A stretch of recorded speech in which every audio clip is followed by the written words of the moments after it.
Jika watak pendendam seperti Prabowo ini memimpin bangsa ini, maka habis seluruh anak-anak bangsa, seluruh masyarakat, seluruh rakyat Indonesia. Kalau kita disimpankan dendam, kita disimpankan rasa dendam oleh presiden kita. Kalau kita misalkan mengkritisi,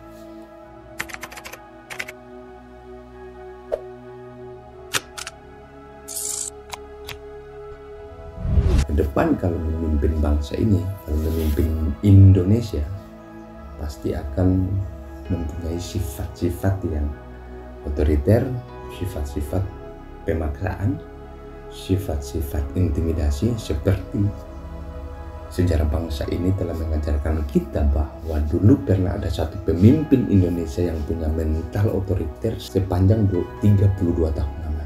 Kita tahu, dan publik juga sudah pasti tahu, namanya Soeharto, presiden 32 tahun menguasai bangsa ini dengan penindasan, dengan intimidasi, dan dengan bahasa yang sedikit ilmiah, dengan cara-cara yang otoriter.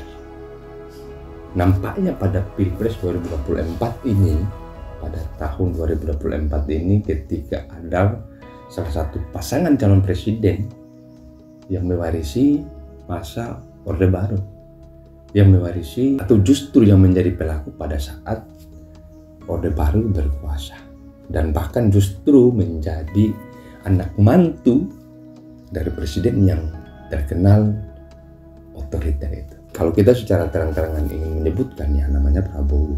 Pasti ketika Prabowo memimpin bangsa ini akan mempunyai sifat-sifat yang otoriter, dengan gelagatnya yang sekarang ini ditonjolkan, dengan gelagat yang hari ini dipamerkan, dengan gelagat yang hari ini ditunjukkan ke publik, ya rasanya tidak akan jauh beda antara Soeharto dan Prabowo. Mereka mempunyai akar historis yang sama sebenarnya, sama-sama merupakan orang meniti karir pada tahun Orde Baru, waktu mereka adalah pewaris daripada masa kelam Orde Baru, dan sekarang mereka menjadi pelaku politik di tahun 2024. Maka kami punya satu kekhawatiran, jika Prabowo memimpin bangsa ini, mau pasangannya Gibran sedemokratis apapun, dia kalau menjadi presiden akan kembali pada masanya, akan kembali kepada kekuasaannya yang tidak akan kalah, yang tidak mau kalah, yang tidak akan diintimidasi oleh orang. Artinya mereka ingin menang sendiri. Apa yang menjadi bicaranya, apa yang menjadi pembicaraannya itu harus didengar, harus dianggap sebagai sesuatu hal yang harus ditaati oleh semua masyarakat Indonesia. Dan sebagai negara demokrasi Indonesia, warga masyarakatnya tidak boleh kemudian mengadopsi satu sistem yang otoriter. Itulah yang menjadi kekhawatiran kita jika Prabowo kelak ke depan akan memimpin bangsa ini. Ya, kita akan menjadi otoriter. Apa kita mau? Sudah pasti tidak. Kami ingin menekankan kepada seluruh masyarakat bahwa atas apa yang kemudian Prabowo ini hari-hari tunjukkan, hari-hari pertontonkan kepada kita semua, misalkan masa seorang pimpinan tertinggi, seorang calon pimpinan tertinggi, seorang yang akan menduduki posisi jabatan sebagai orang nomor 1 Indonesia, punya watak pendendam, punya watak balas dendam yang sangat luar biasa besar.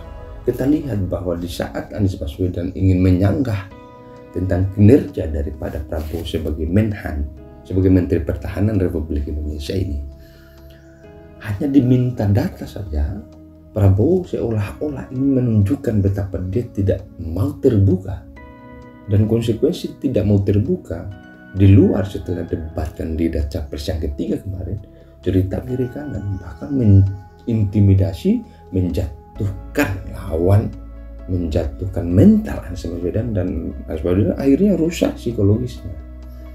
Ini yang akan kami mengajak kepada seluruh masyarakat untuk kita berhati-hati jika kita memilih Prabowo, Subianto, dan Gibran.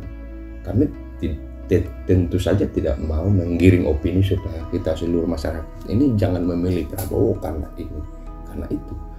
Kami ingin mengajak kepada seluruh masyarakat untuk hati-hati jika Anda masih, kalau dalam detik ini Anda punya pilihan presiden itu adalah Prabowo dan Gibran. Oleh karena Jika watak pendendam seperti Prabowo ini memimpin bangsa ini, maka habis seluruh anak-anak bangsa, seluruh masyarakat, seluruh rakyat Indonesia. Kalau kita disimpankan dendam, kita disimpankan rasa dendam oleh presiden kita. Kalau kita misalkan mengkritisi, maka sudah barang pasti Prabowo akan membalas dendam dengan mencarikan kita kesalahan, lalu kita dipenjarakan, lalu kita dijadikan kasus, lalu kita akan dimasukkan dalam penjara.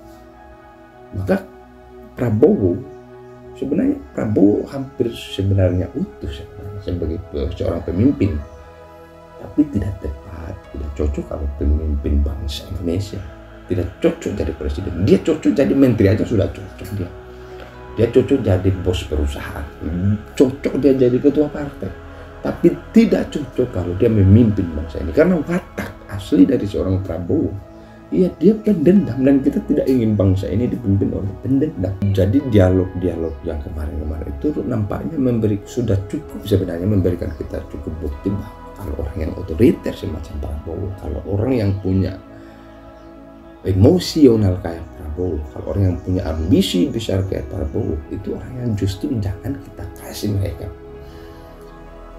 pangkat, jangan kita berikan mereka sebuah jabatan yang besar untuk mengatur bangsa Indonesia ini, karena mereka sudah berpotensi, sangat berpotensi menyalahgunakan kewenangannya sebagai presiden, lalu mendikte, mengintimidasi masyarakat kecil. Jadi kalau Prabowo, singkatnya begini, kalau Prabowo memimpin bangsa ini dalam arti menjadi presiden, maka rakyat kecil akan semakin kecil, dia akan semakin besar, kekuasaannya justru akan meningkat, dan dia akan menghandle seluruh militer, seluruh polisi, seluruh tentara untuk menghabisi kekuatan masyarakat sipil. Dan itu yang sudah terjadi sebelumnya, dan itu terkutuk sebenarnya, sudah terjadi di zaman Soeharto, dan itu jangan diulangi lagi.